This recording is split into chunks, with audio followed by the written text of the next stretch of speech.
God is good all the time. 요즘 카톡에서는 답장이 귀찮을 때가 있습니다. 그래서 우리는 이렇게 합니다. 메시지를 길게 쓰지 않습니다. 그냥 하트 하나 꾹. 그런데 신기하게도 그 하트 하나에 많은 뜻이 담겨 있습니다. 고마워요. 응원합니다. 마음은 함께합니다. 말은 짧지만 사실 그 사람의 마음이 담겨 있는 표시입니다. 오늘 우리가 읽은 고린도전서 마지막 부분도 조금 그런 느낌이 있습니다. 지난 고린도전서 15장까지 바울은 교회 안의 여러 문제와 신앙의 중요한 교리들을 다루며 치열한 가르침이 이어집니다. 그리고 오늘 16장에 이르면 바울이 자신의 마음을 덧붙이듯 공동체를 향한 실제적인 권면과 따뜻한 인사를 남깁니다. 그리고 모든 말을 정리하듯 바울은 마지막에 한 문장을 남깁니다. 너희 모든 일을 사랑으로 행하라. 오늘 말씀을 통해 이 한 문장이 교회 공동체의 삶 속에서 어떻게 구체적으로 실천되는지 함께 배우길 기도합니다. 요절 말씀 14절을 읽고 제가 기도하고 시작하겠습니다. 시작. 너희 모든 일을 사랑으로 행하라. 주님, 저에게 고린도전서 말씀 주셔서 감사합니다. 오늘 말씀 가운데 함께 하시고 말씀을 밝히 드러내어 주시길 기도드립니다. 감사하며 예수님 이름으로 기도드렸습니다. 아멘. 파트 1 사랑으로 하나 된 공동체 1절을 보십시오. 성도를 위하는 연보에 관하여는 내가 갈라디아 교회들에게 명한 것 같이 너희도 그렇게 하라. 바울은 예루살렘 교회를 돕기 위한 헌금에 대해 구체적인 지침을 제시하면서 이 헌금이 고린도 교회만을 위한 특별 요청이 아니라 갈라디아 교회들에도 동일하게 명해진 광역적 구호 헌금임을 밝힙니다. 이는 지역과 거리를 넘어 그리스도 안에서 하나 된 교회들이 서로의 필요를 함께 짊어지는 연합의 실천이었습니다. 고린도와 갈라디아는 대략 1000km 떨어져 있었지만 로마 제국의 교통망을 통해 동일한 정체성 아래 예루살렘 교회를 경제적으로 섬기고 있었습니다. 2절을 보십시오. 매주 첫날에 너희 각 사람이 수입에 따라 모아두어 내가 갈 때 연보를 하지 않게 하라. 바울은 자신이 도착했을 때 갑작스럽게 헌금을 걷기보다 하나님께서 각 사람의 삶을 번창하게 하신 대로 주 단위로 미리 헌금을 모아두도록 권면합니다. 이는 헌금을 충동이 아니라 하나님의 공급을 신뢰하는 믿음 위에서 계획적으로 준비하게 하는 방식이었습니다. 또한 모든 사람이 같은 금액을 내는 것이 아니라 각자의 수입에 따라 비례하여 헌금하도록 함으로써 공평의 원칙을 제시합니다. 이러한 권면의 배경에는 하나님께서 재물 얻을 능력을 주시고 인색하지 않게 풍성히 공급하시라는 분이라는 믿음이 전제되어 있습니다. PPT에서 다음 보시면 노란 글씨로 되어 있는데 그 글씨로 된 것처럼 하나님께서 재물 얻을 능력을 주셨습니다. 그리고 그리스도 예수 안에서 영광 가운데 그 풍성한 대로 너희 모든 쓸 것을 채우시리라 하였습니다. 하나님은 살아계시고 영원히 동일하시기에 우리는 자신의 삶 가운데 주어지는 이 하나님의 공급을 신뢰하며 어려운 가운데 있는 지체를 도울 수 있습니다. 3절을 보십시오.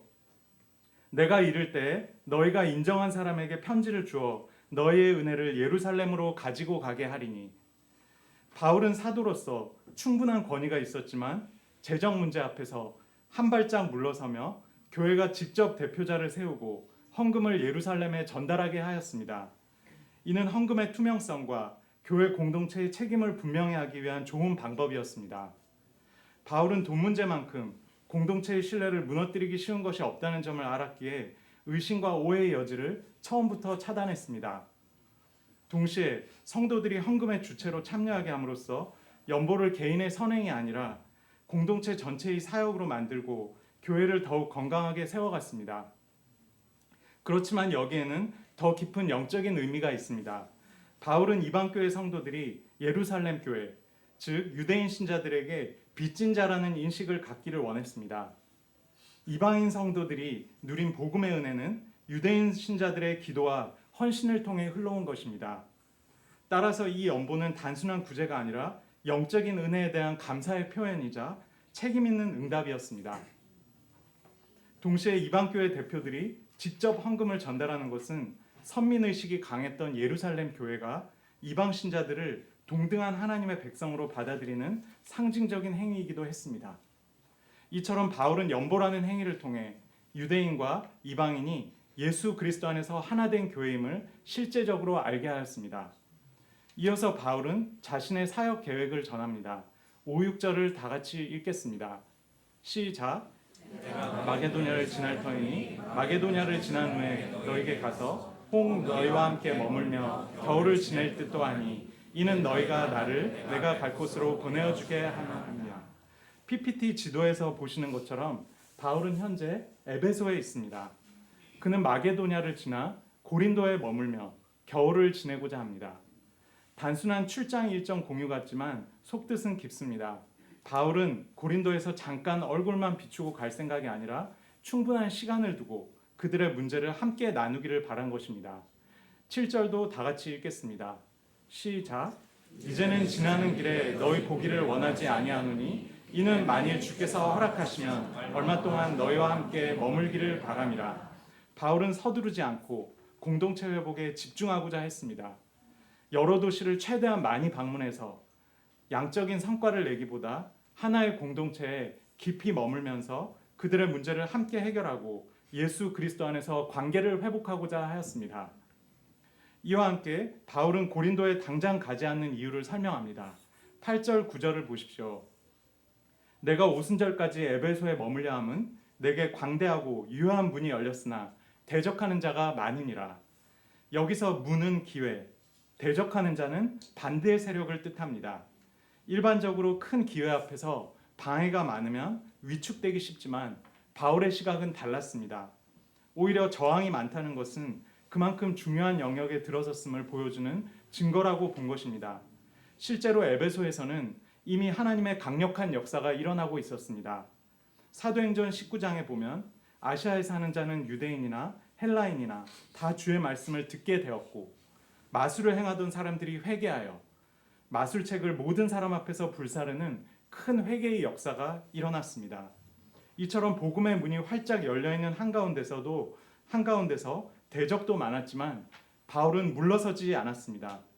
오히려 그 기회를 붙잡고 에베소에서 오순절까지 더 머물기로 결정합니다. 이는 어려움 앞에서 물러서기보다 하나님의 역사 한가운데서 사명을 붙드는 리더십을 보여줍니다. 우리도 삶 속에서 하나님께서 여시는 큰 문 앞에 설 때 도전과 저항 때문에 움츠러들기보다 하나님의 일하심을 신뢰하며 담대히 나아갈 수 있기를 기도합니다. Part 2. 사랑으로 세우는 관계. 바울은 이어서 동역자들 이야기로 넘어갑니다. 이를 통해 바울이 동역자들을 어떻게 존중하고 세웠는지 배울 수 있습니다. 10절 11절을 다 같이 읽겠습니다. 시작. 너희는 조심하여 두려움이 없이 너희 가운데 있게 하라. 이는 그도 나와 같이 주의 일을 힘쓰는 자인가. 그러므로 누구든지 그를 멸시하지 말고 평안히 보내어 내게로 오게 하라. 나는 그가 형제들과 함께 오기를 기다리노라. 당시 디모데는 20대 후반에서 30대 초반의 나이로 젊고 경험이 적은 목회자였습니다. 바울은 고린도 교회의 분쟁과 영적 분위기를 잘 알고 있었기에 디모데가 그곳에 도착하게 될 경우 두려움 없이 사역할 수 있도록 교회에 미리 권면합니다. 이는 디모데의 연약함을 염려한 바울의 목회적 배려이자 권위로 누르기보다 사랑으로 동역자를 세우는 멘토링이었습니다. 두려움 없이 있게 하라, 멸시하지 말라는 명령은 마치 나이가 어리고 조심스러운 후배를 팀에 투입하면서 미리 동료들에게 이 친구 경험은 부족해도 열심히 하니까 잘 도와달라고 부탁하는 선배의 모습과 같습니다. 바울은 디모데가 사역을 잘 감당하고 그 잠재력을 최대한 발휘할 수 있도록 공동체가 심리적인 안정을 주고 그의 권위를 세워주기를 바랐습니다. 이러한 배려는 디모데에게 힘이 되었을 뿐 아니라 고린도 교회의 성숙한 동역의 분위기를 만들었을 것입니다. 12절을 보십시오. 형제 아볼로에 대하여는 그에게 형제들과 함께 너에게 가라고 내가 많이 권하였을 때 지금은 갈 뜻이 전혀 없으나 기회가 있으면 가리라. 아볼로는 훌륭한 설교자지만 바울은 아볼로가 지금은 고린도 교회에 갈 마음이 없다고 솔직히 전합니다. 특히 내가 많이 권하였으나 지금은 갈 뜻이 전혀 없다는 바울의 표현이 인상적입니다. 내가 그렇게까지 권했는데 왜 말을 안 듣느냐, 사도 말이 말 같지 않으냐 하면서 호통이라도 칠 것 같은데, 바울은 서운함도 체면을 세우려는 기색도 없이 아볼로의 결정을 존중하는 모습을 보여줍니다. 바울과 아볼로의 관계가 군대식 상명하복의 체계라기보다 동등한 동역자로서 서로의 사역과 판단, 그리고 자율성을 존중하는 수평적인 관계였음을 알 수 있습니다. 서로의 결정을 존중하는 바울의 태도에서 우리는 통제가 아닌 상호 존중의 리더십을 배울 수 있고, 바울과 아볼로의 관계에서 협력 속에 사역의 열매를 더욱 맺는 비밀을 엿볼 수 있습니다. 또한 바울은 스데바나와 그 집안을 언급하며 그들의 헌신을 칭찬합니다. 이들은 지역 최초의 세신자로 성도 섬기기로 작정한 가정이었습니다. 스데바나와 그의 가족은 사도나 유명한 설교가는 아니었을지 모르지만 공동체를 위해 꾸준히 일을 도맡아 하는 없어서는 안 될 사람들이었습니다. 16절을 다 같이 읽겠습니다. 시작. 수고하는 모든 사람에게 순종하라. 바울은 그런 사람들의 기여를 당연하게 여기지 않고 공동체 내에서 묵묵히 헌신하는 실무자들의 가치를 알아보고 그들의 리더십을 공식적으로 인정해주며 권위를 세워주었습니다. 17절을 보십시오. 내가 스데바나와 부드나도와 아가이고가 온 것을 기뻐하노니 그들이 너희의 부족한 것을 채웠음이라. 바울은 스데바나, 부드나도, 아가이고에 대해 자신과 고린도 성도들의 마음을 시원하게 하였다고 표현했는데, 헌신적인 사람들로 인해 교회가 마치 시원한 물 한 모금을 마시듯 새로운 힘을 얻는다는 것입니다. 이처럼 우리 교회에도 눈에 띄지 않는 자리에서 모임을 떠받치고 있는 분들이 있습니다. 지금 속으로 그분이지 하고 생각하신 그분 맞습니다. 바로 그런 분들입니다. 바울은 그런 헌신을 결코 주변부로 밀어내지 않고 공동체 안에서 분명히 인정하고 세워주었습니다. 교회는 무대 위에 몇 사람만으로 세워지는 곳이 아니라 각자의 자리에서 책임을 감당하는 이들이 함께할 때 비로소 건강해집니다. 바울은 이제 이러한 공동체의 삶과 동역의 태도를 가능하게 하는 신앙의 핵심 원칙을 13, 14절에 5가지 명령으로 분명하게 제시합니다. 13, 14절을 다 같이 읽겠습니다. 시작. 굳게 서서 남자답게 강건하라. 너희 모든 일을 사랑으로 행하라. 먼저 깨어있으라는 말씀은 영적인 잠에서 깨어 분별력을 유지하라는 것입니다. 영적인 잠에 빠지면 자신이 어떤 상황에 있는지도 인식하지 못하고 하나님의 뜻을 분별하지 못하며 시험과 유혹 앞에서 지혜롭게 대응할 수 없습니다. 이와 달리 우리의 원수는 우는 사자처럼 삼킬 자를 찾고 있고 믿음을 흔들려는 세력은 언제나 우리 곁에 있습니다. 그래서 바울은 무엇보다 먼저 깨어있으라고 명령합니다. 이어지는 믿음에 굳게 서라는 권면은 혼탁한 세상 속에서 말씀 위에 단단히 뿌리 내리라는 요청입니다. 하나님의 말씀을 붙들지 않으면 우리는 금세 사람의 말과 시대의 흐름에 휩쓸려 흔들리게 됩니다. 바울은 지금까지 듣고 배우고 믿어온 복음의 진리 위에 굳게 설 것을 촉구합니다. 그리고 남자답게 하라고 합니다. 이는 대장부다운 용기와 책임 있는 태도를 가리키는 말씀입니다. 신앙의 길을 걷다 보면 손해를 볼 때도 있고 외롭고 힘든 선택을 해야 할 때도 있습니다. 그때마다 편한 길을 택하고 믿음을 내려놓는다면 결국 비참한 결과에 이르게 됩니다. 믿음의 삶에는 언제나 두려움을 넘어서는 용기가 필요합니다. 즉 남자답게 하라는 바울의 명령은 어려울수록 믿음을 붙들고 담대하게 도전하라는 명령입니다. 강건하라는 말씀은 단순히 버티라는 뜻이 아니라 시련을 통해 강해지라는 말씀입니다. 온실 속의 화초가 아니라 들판에서 비바람을 맞으며 자라는 나무가 큰 거목이 되듯 하나님의 사람도 세상의 풍파를 견디며 몸과 마음이 단단해져 갑니다.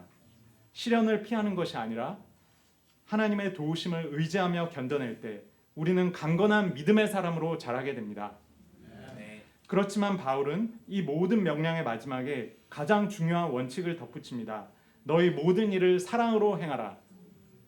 깨어 있음도, 믿음의 견고함도, 남자답게 강건함도, 사랑이 빠지면 쉽게 날카로워지고 방향을 잃습니다. 고린도 교회의 모든 문제의 원인도 결국은 사랑의 결핍이었습니다.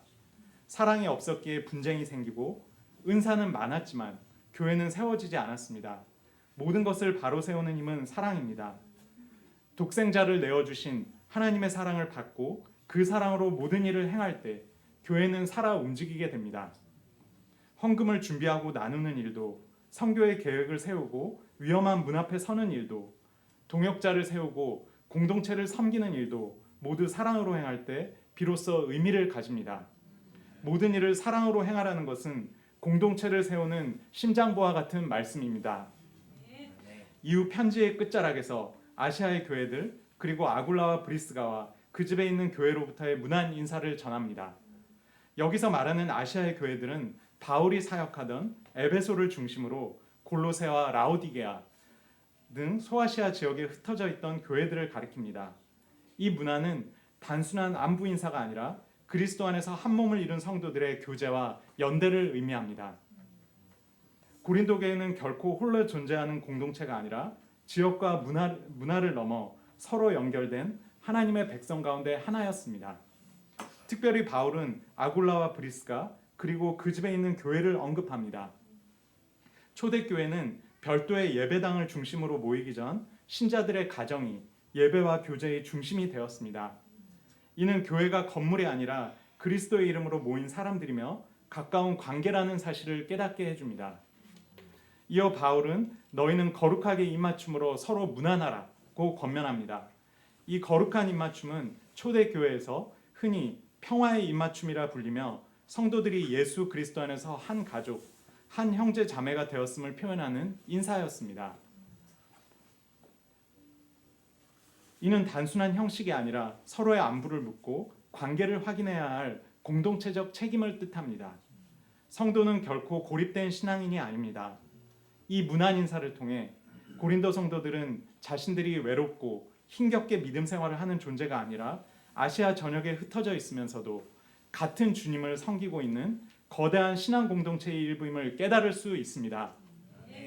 그리고 21절에서 바울은 이렇게 덧붙입니다. 나 바울은 친필로 너에게 문안하노니. 당시에는 종이와 필기도구가 귀했고 글을 쓰는 일 자체가 전문적인 기술이었기에 대부분의 편지는 서기관이 대필했습니다. 바울 역시 이 편지를 대필로 작성했지만 마지막 문안만큼은 직접 펜을 들어 자신의 손으로 씁니다. 이는 오늘날 계약서에 직접 서명하거나 도장을 찍는 것과 같은 행위로 이 편지가 단순한 문서가 아니라 바울 자신의 마음과 권위를 담은 진짜 메시지임을 분명히 하는 표시입니다. 동시에 고린도 교회를 향한 바울의 개인적인 애정과 진심을 전하는 것이었습니다. 마지막에 바울은 강력한 경고와 따뜻한 축복을 나란히 전합니다. 22절과 23절을 다 같이 읽겠습니다. 시작. 주를 사랑하지 아니하면 저주를 받을지어다. 우리 주여 오시옵소서. 주 예수 그리스도의 은혜가 너희와 함께하고. 먼저 바울은 선언합니다. 만일 누구든지 주를 사랑하지 아니하면 저주를 받을지어다. 주를 사랑하는가 그렇지 않은가는 단순한 감정의 문제가 아니라 신앙의 본질을 가르는 기준이 됩니다. 고린도전서 12장 3절에서 바울은 성령으로 말미암지 않고는 성령으로 말미암지 않고는 누구도 예수를 주라 고백할 수 없다고 했습니다. 그런데 여기서는 한 걸음 더 나아가 참된 신자의 또 하나의 시금석으로 주님을 향한 사랑을 제시합니다. 참으로 예수님을 주로 고백하는 사람은 그분을 사랑하지 않을 수 없다는 것입니다. 주님을 사랑하지 않는 신앙, 주님과의 인격적인 관계가 없는 신앙은 결국 껍데기에 불과하며 그 끝은 심판이라는 엄중한 경고입니다. 이어 바울은 마라나타, 곧 우리 주여 오시옵소서라고 외칩니다. 이는 초기 그리스도인들이 예수님의 재림을 간절히 기다리며 사용하던 신앙 고백이었습니다. 주님께서 다시 오실 때 주님을 사랑하지 않는 자에게는 심판이 임하지만 주님을 사랑하며 기다리는 자에게는 구원의 완성이 임합니다. 바울은 고린도 교회 성도들이 그날을 두려움이 아니라 소망 가운데 맞이하기를 바라며 이 고백을 덧붙인 것입니다. 다시 말해 이 경고는 파괴를 위한 말씀이 아니라 돌이켜 주님을 바라보도록 각성을 촉구하는 사랑의 경고입니다. 그러나 바울은 곧이어 이렇게 축복합니다. 주 예수 그리스도의 은혜가 너희와 함께하고. 교회를 세우는 최종적인 힘은 우리의 결단이나 열심이 아니라 처음부터 끝까지 주 예수 그리스도의 은혜임을 다시 한번 분명히 합니다. 문제 많고 연약한 고린도 교회였지만 그럼에도 불구하고 은혜는 그들을 떠나지 않습니다. 사랑이 식을 때에도, 질서가 무너질 때에도 여전히 교회를 붙들고 회복시키는 힘은 하나님의 은혜입니다. 그리고 바울은 매우 개인적인 고백을 덧붙입니다. 나의 사랑이 그리스도 예수 안에서 너희 무리와 함께 할지어다. 이 말 속에는 고린도 교회를 향한 바울의 변함없는 목자의 사랑이 담겨 있습니다. 그동안의 모든 권면과 책망, 때로는 날카롭게 들렸을 말조차도 영적 아버지가 사랑하는 자녀를 바른 길로 인도하려는 마음에서 나온 것이었습니다. 고린도 교회가 아무리 문제투성이었어도 바울의 사랑은 줄어들지 않았고 흔들리지 않았습니다. 이것이 참된 목자의 마음이며 주님께서 우리를 돌보시는 방식이기도 합니다. 바울의 끝말들이 마음에 남습니다. 주님을 사랑하지 않는 자는 저주를 받을지어다 라는 말씀은 곰곰이 생각해 보면 주님께로부터 사랑을 받지 않는 자는 저주를 받는다는 말이기도 한 것 같습니다. 왜냐하면 사랑은 우리가 먼저 한 것이 아니라 주님이 우리를 위해 먼저 한 것이기 때문입니다. 우리가 그 사랑을 받을 때 사랑할 수 있기 때문입니다. 우리가 그분께 십자가 용서의 사랑, 죄사함의 은혜를 날마다 받고 새길 때 우리가 그 사랑의 기초에 그분을 사랑할 수 있습니다. 바울은 시간이 지날수록 그 사랑을 받는 것이 깊어졌던 것 같습니다. 날마다 죄사함의 은혜, 용서의 사랑을 받고 깊어졌습니다. 이 가운데 자신을 죄인 중에 괴수라고 발견할 수 있었습니다. 그 받은 사랑과 은혜가 깊어서 그분이 다시 오시기만을 사모하고 기다렸습니다. 제가 바쁜 일상의 삶 속에서 주님께로부터 그 사랑을 받는 것을 소홀히 하였음을 깨닫습니다. 이때 주님께서 나를 얼마나 사랑하시는가, 나를 위해 고난받으시고 십자가에서 피 흘리신 사랑이 얼마나 큰 것이었는가 감격하지 못하고 메말라 있었던 것 같습니다. 제가 다시금 새롭게 매일의 삶에서 주님으로부터 그 사랑을 받아야 하겠습니다. 아멘. 저에게 나음과 회복을 주시기 위해 채찍에 맞으신 그 사랑, 저의 과거, 현재, 미래의 모든 죄를 씻어주시고 의롭게 하시기 위해 자신의 피를 흘리시고 목숨을 버리신 그 사랑을 받아야 하겠습니다. 아멘. 날마다 새로운 허물과 죄로 넘어지지만 날마다 새롭게 부으시는 주님의 사랑과 죄사함의 그 은혜를 받아야 하겠습니다. 이 주님의 넘치는 사랑 안에서 주님을 사랑하고 그분이 오시기를 진정으로 기다리는 삶 살아가길 기도합니다. 아멘. 또 바울은 고린도 지역의 타락과 성도들의 많은 죄들이 주 예수 그리스도의 은혜를 막는다고 생각한 것 같지 않습니다. 오히려 주 예수 그리스도의 은혜가 함께한다면 주 예수님께서 오실 때 문제가 되지 않는다고 생각한 것 같습니다. 그래서 주 예수 그리스도의 은혜가 너희와 함께하고 나의 사랑이 그리스도 예수 안에서 너희 무리와 함께하기를 기도하며 축복하였습니다. 이 말은 제게도 위로가 됩니다. 저는 너무나 죄가 많고 허물투성이기 때문입니다. 그러나 예수님의 은혜가 있을 때 그 은혜가 저의 모든 죄와 허물을 덮고 그 은혜가 저를 변화시킬 수 있습니다. 그 은혜가 있을 때 주 예수님께서 오실 때 제가 부족함이 없고 당당하게 서도록 저를 변화시킬 수 있습니다. 제가 자신에 대해 이 은혜를 새기고 그 은혜 안에서 자라가야겠습니다. 또 제가 모임이나 교회를 볼 때 죄 문제가 많다고 생각하고 그 문제들을 크게 보아 소망이 없다고 생각하기도 하는데 그것이 아니라 주 예수 그리스도의 은혜가 교회와 함께하기를 또 그리스도 예수 안에 있는 사랑이 교회와 함께하기를 기도하며 의지해야 하겠습니다. 네. 결론적으로 오늘 말씀은 교회를 세우는 힘이 무엇인지 분명히 보여줍니다. 너희 모든 일을 사랑으로 행하라. 사랑이 있을 때 공동체는 하나 되고 권면은 살리고 경고는 회복을 낳으며 교회는 은혜 안에 굳게 섭니다. 바울이 끝까지 붙든 것도 사람의 열심이나 제도의 완성이 아니라 그리스도의 은혜와 그 은혜로 흘러나오는 사랑이었습니다. 이는 2000년 전 고린도 교회만의 이야기가 아니라 오늘 우리의 가정과 교회, 직장과 관계 속에서도 그 그대로 적용되는 말씀입니다. 예수님께서 내가 너희를 사랑한 것 같이 너희도 서로 사랑하라고 하신 것처럼 우리 또한 삶의 모든 일을 사랑으로 행하기를 기도합니다. 아멘. 더 나아가 바울이 편지 끝에 친필로 문안을 남기며 진심을 전했던 것처럼 수많은 메시지가 오가는 오늘 우리의 소통과 관계 속에서도 형식이 아닌 진짜 마음, 인격이 담긴 사랑의 서명이 남기를 기도합니다. 아멘. 제가 기도하고 마치겠습니다.